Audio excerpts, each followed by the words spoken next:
1절에서 5절 말씀입니다. 갈라디아서 1장 1절에서 5절 말씀입니다. 제가 가진 성경 신약 302쪽에 있습니다.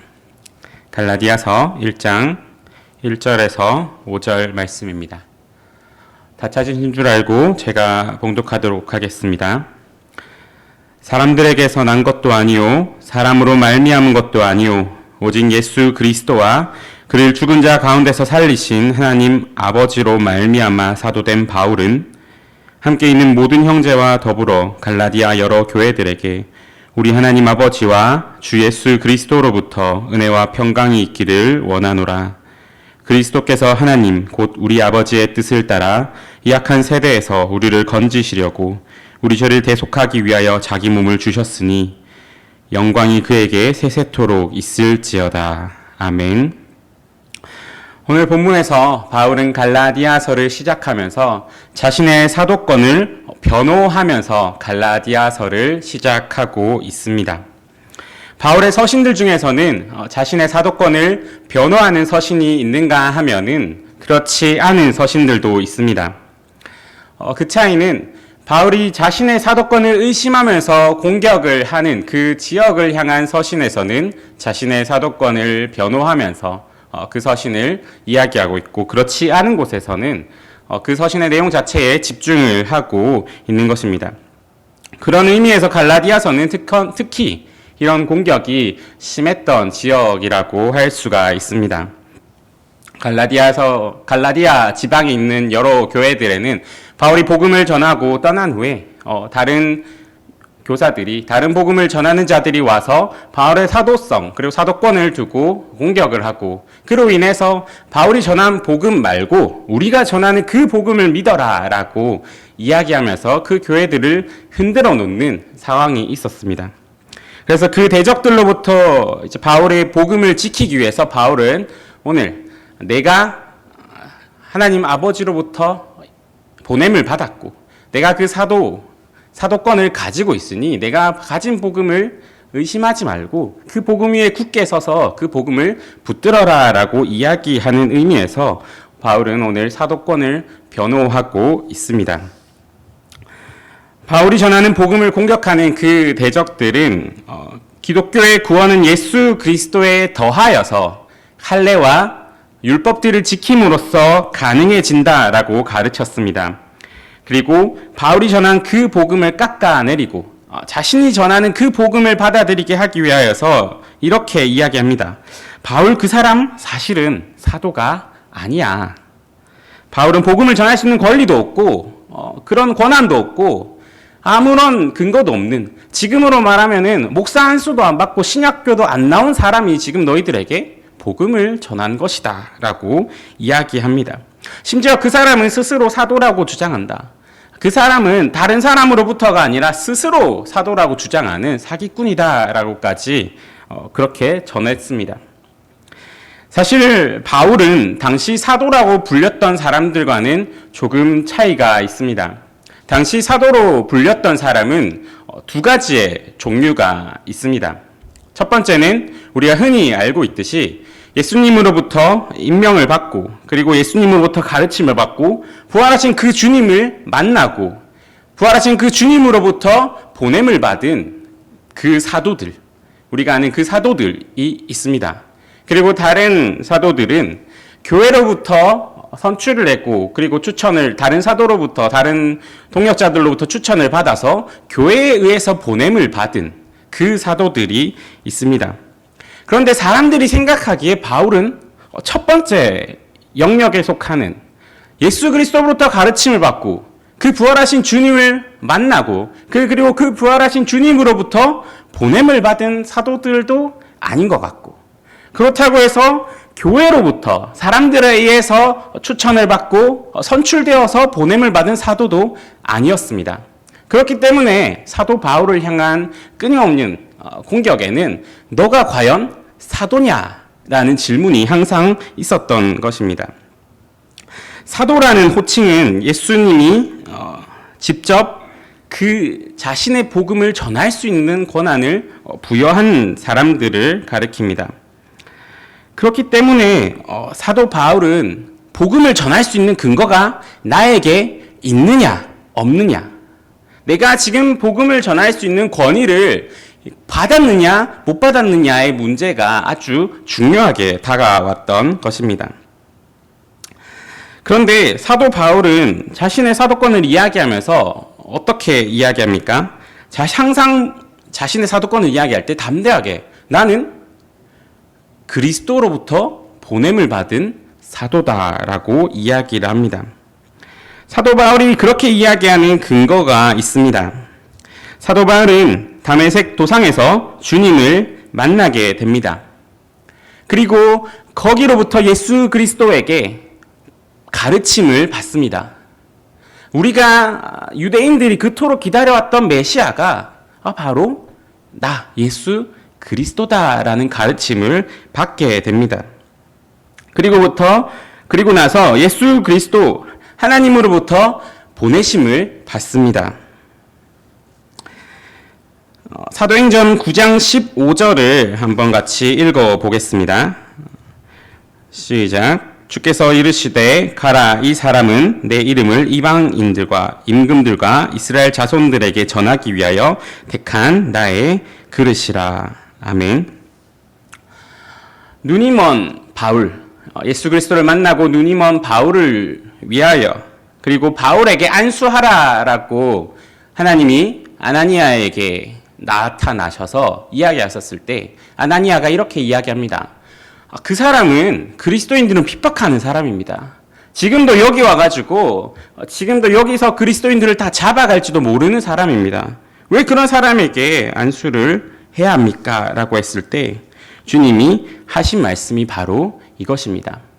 여기서 나타나는 것이 무엇입니까? 바로 주님이, 하나님이 바울을 보내셨다라는 것입니다. 다른 사도들, 우리가 흔히 12사도라고 부르는 사람은 많은 기간을 거쳐 예수님과 함께 다니며 가르침을 받고 그걸 예수님에게 배우며, 그리고 실제로 그 부활하신 주님을 만나고, 그리고 그 부활하신 주님으로부터 보내심을 받았습니다. 그런데 바울은 그 다메섹 도상의 사건 한순간에서 그 모든 파송과 가르침과 그 만남이 일어나게 됩니다. 그리고 거기서 그 단 한 사건으로 인해서 바울은 사도로 일컬음을 받게 됩니다. 그래서 사도 바울은 자신의 사도성을 이야기할 때 이런 말을 합니다. 만삭되지 못하여 난 자 같은 나라는 표현으로 내가 정말 약하고 그리고 정말 가르침도 연약하고 그 주님을 만난 그 경험도 정말 짧지만, 하지만 그래도 만삭되어 나지 못한 나임에도 분명한 것은 주님께서 만나주셨고 보내주셨다라고 이야기하는 것입니다. 이러한 경험 속에서 바울은 자신의 사도직을 확신하면서 그 위에서 복음을 담대하게 전하고 있습니다. 이제 이러한 사도에 대한 배경 속에서 오늘 본문을 한번 살펴보도록 하겠습니다. 바울은 1절에서 이렇게 이야기합니다. 다 같이 한번 본문 1절을 읽어보겠습니다. 사람들에게서 난 것도 아니요 사람으로 말미암은 것도 아니요 오직 예수 그리스도와 그를 죽은 자 가운데서 살리신 하나님 아버지로 말미암아 사도된 바울은 본문에서 이렇게 이야기하면서 자신의 사도직을 이야기합니다. 이 사람들에게서 난 것도 아니요 사람으로 말미암은 것도 아니요 라는 말은 부정적인 말이 아닙니다. 내가 이런 하찮은 권위에서 사도직이 났다라는 이야기가 아니라 자신의 사도직이 어디로부터 왔는지를 이야기하는 겁니다. 아까 사도에는 두 가지 종류가 있다라고 말씀드렸습니다. 첫 번째는 예수 그리스도로부터 보냄을 받은 자, 그리고 두 번째는 교회로부터 보냄을 받은 자. 보냄을 받은 자라는 뜻을 가진 사도는 이런 당시의 두 가지의 부류로 이해가 되었습니다. 그런데 사람들은 당연히 공격하는 이유가, 당연히 너는 예수 그리스도가 승천하시고 그 이후에 회심을 하였으니까, 그리고 예수 그리스도와 공생애 동안 같이 만나지 못했고 가르침을 받지 못했으니까 당연히 첫 번째 부류는 아니고, 그러면 두 번째 부류도 아니니까 너는 사도가 아니다라고 했던 말에 대하여서 나는 그 두 번째 종류가 아니라 첫 번째 예수 그리스도로부터 보냄을 받은 자다라는 것을 이야기하기 위하여서 말하고 있는 것입니다. 당시 사도직 받은 12명의 사도들 외에 하나님을 부르심을 받아 다른 사역자들의 추천을 받거나 혹은 회중의 선출을 받은 사역자들은 그런 인물 중에서는 대표적으로 바나바가 있습니다. 우리 한번 사도행전 14장 14절을 보시겠습니다. 두 사도 바나바와 바울이 듣고 옷을 찢고 무리 가운데 뛰어 들어가서 소리 질러. 아멘. 여기서 바나바를 사도라고 표현을 합니다. 그리고 개정 성경에는 사자라고 표현되어 있지만 디도도 이와 같은 동일한 사도라는 표현으로서 성경에 기록되고 있습니다. 이렇게 두 가지의 사도의 부류 중에 바울은 자신이 스스로 예수 그리스도께 보냄을 받은 그런 사도다라고 이야기를 하고 있는 것입니다. 바울이 그러면 왜 이렇게 사도직에 관심을 보입니까?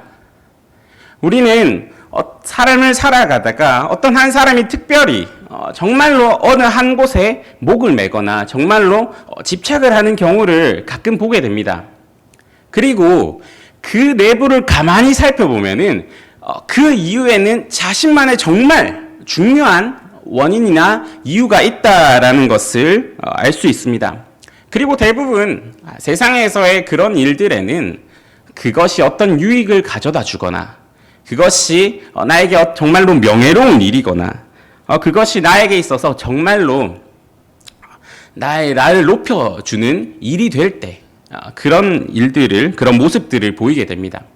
그러면은 바울은 왜 사도직에 이렇게 관심을 보이는 것입니까? 그것은 그것으로 인하여서 자신이 전하는 그 복음이 권위가 없어지고 그것으로 인하여서 자신이 전하는 그 복음의 가치가 떨어지는 것, 그리고 그 자신의 사도직에게 공격받음으로 인하여서 자신이 그리고 자신이 복음을 전한 그 교회들이 흔들리고 연약하여지고 그리고 넘어지는 그것이 바울에게 있어서 정말로 마음 아픈 일이었기 때문입니다. 바울의 서신들을 살펴보면 바울을 정말 시기 질투하는 많은 대적들이 있습니다.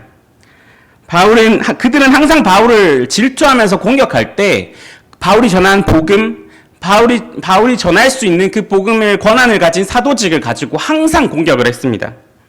그렇기 때문에 바울은 이 복음의 권위와 그 말씀의 권위를 지키기 위하여서 정말 노력을 다하여서 자신의 사도직을 변호하고 있는 것입니다. 그리고 바울은 그 복음과 하나님의 영광을 위하여서 자신의 일생을 바치게 됩니다.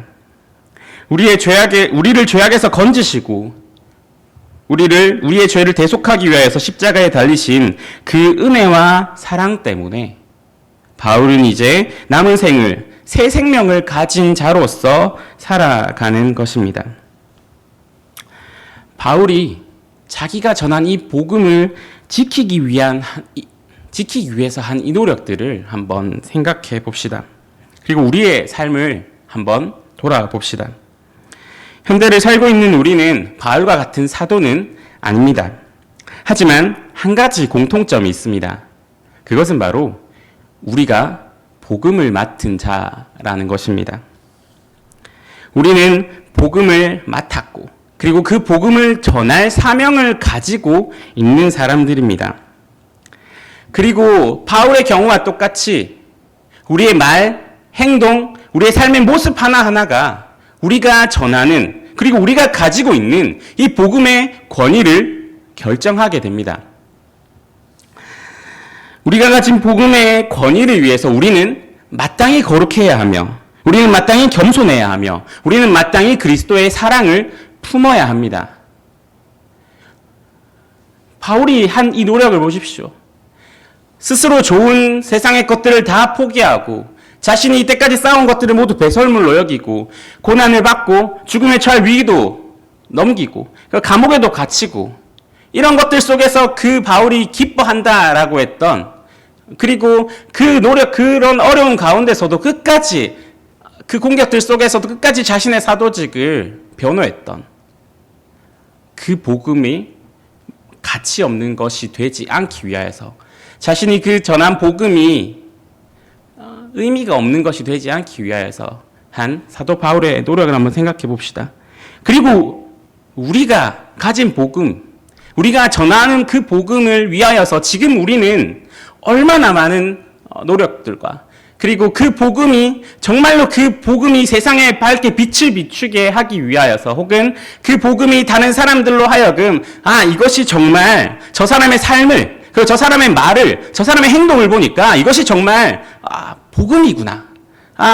저 그리스도의 사랑을 가지고 있는 사람을 보니까 이것이 정말 예수 그리스도의 사랑이구나 라고 생각되어지는 우리의 삶과 행동이 있는지, 얼마나 우리는 그것을 위해서 노력하고 있는지를 한번 생각해 봅시다. 복음은 스스로 힘이 있습니다. 복음은 그 자체로 빛을 뿜어냅니다. 그런데 우리가 그 빛을 그릇으로 덮거나 아니면은 그 빛을 다른 것으로 덮어버려 복음이 스스로 그 빛을 뿜는 것을 방해해서는 안 되지 않겠습니까? 그리스도인은 그 복음을 전한 의무를 가진 자로서 우리의 삶과 말과 행동을 통하여서 그 복음이 가장 잘 드러내는 곳에, 그 복음이 가장 그 빛을 잘 뿜어낼 수 있는 곳에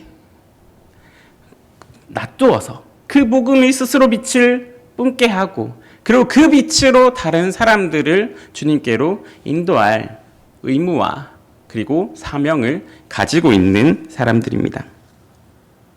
주님의 은혜와 사랑으로 죄악에서 건진받은 사랑하는 성도 여러분, 바울을 포함하여 수많은 성경의 인물들과 우리 믿음의 선배들의 삶을 한번 생각해 봅시다.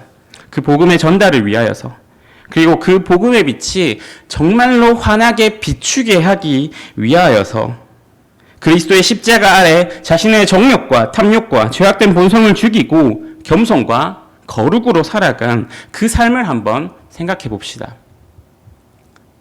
그들이 그 복음의 빛이 뿜어져 나가게 하기 위하여서 한 그 모든 행동들이 얼마나 가치 있고 얼마나 의미 있고, 그리고 그것으로 인하여서 우리가 얼마나 많은 감동과 도전을 받았습니까? 그렇다면 그것을 받은 우리가 이제 그 성경 인물들의 삶과 우리 믿음의 신앙의 선배들의 삶을 통하여서 다시금 우리까지에게 전달된 그 복음의 빛을 우리는 마땅히 잘 보이는 곳에, 그리고 그 복음의 빛이 감추어지지 않도록 할 의무가 우리에게 있습니다. 그 삶을 생각하고, 그리고 우리의 삶이 그와 같기를 다짐하면서 오늘 본문 5절을 같이 읽고 설교를 마무리하겠습니다. 우리 본문 5절을 같이 읽도록 하겠습니다. 시작. 영광이 그에게 세세토록 있을지어다. 아멘. 다 같이 찬송가 찬송 부르시겠습니다. 찬송가 438장입니다.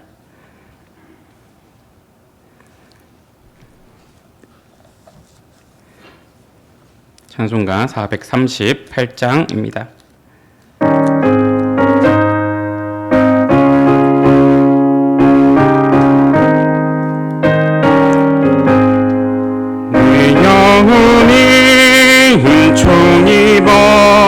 중한 죄짐 벗고 보니 슬픔 많은 이 세상도 천국으로 화하도다. 할렐루야 찬양하세. 내 모든 죄 사함받고 주 예수와 동행하니 그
받고 주 예수와 동행하니 그 어디나 하늘나라.